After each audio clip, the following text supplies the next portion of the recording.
Mga ka-abengers, ang ating recipe for today ay ang pininyahang manok. And then syempre bago ang lahat, i-prepare muna natin yung lahat ng mga sangkap na kailangan natin sa ating pagluluto.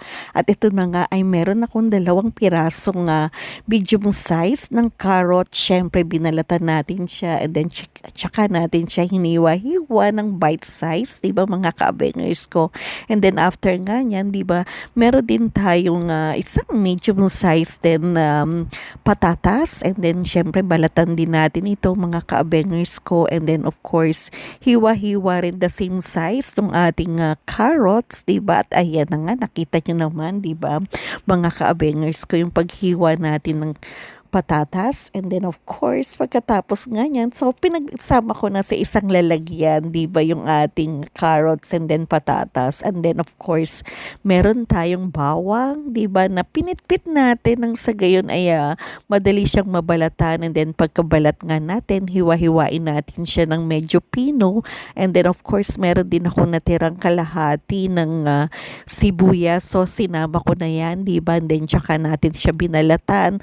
Oh my God, talaga naman po habang binabalatan ko yan, and then nung hinihiwa-hiwa ko yung sibuyas, talaga naman po luha-luha na naman ang lola nyo dahil sobrang tapang ng sibuyas na yan. And then meron din ako syempre mini bell pepper, di ba? So ito na yung ginamit ko dahil syempre pinapapak natin yung bell pepper na yan, kaya sabi ko wow, ito na nga lang ang ihahalo ko, di ba?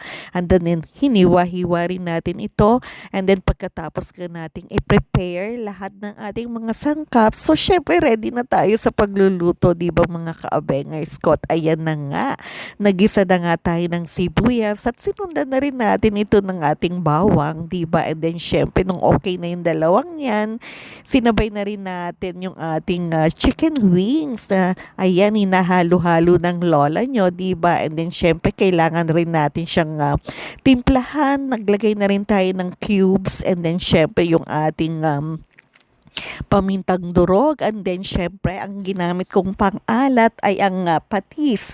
Okay lang din ang asin, 'di ba? Pero mas prepare ko ngayon ang patis, 'di ba? And then halu-haluin lang natin siya, and then of course kailangan natin siyang takpan, 'di ba? Nang sa gayon ay medyo maluto siya, 'di ba? And then nung medyo okay na siya, chinek natin, 'di ba? Sabi ko, okay, sabay na nga natin sa pagpapalambot yung ating gulay na patatas, and then syempre yung carrots, halu-haluin lang din natin, takpan natin, di ba? And then pagkatakip nga yan, wow, ayan na nga, medyo nasunog pa yung ilalim at kinukut-kut-kut-kut pa ng lola nyo, di ba? Yung kawali, and then of course, parang of course na naman ng lola nyo, di ba? And then syempre nilagay na rin natin yung isang lata ng coconut milk, di ba? And then tsaka natin siya hayaang kumulo, and then pagkakulo, i-check lang din natin, di ba?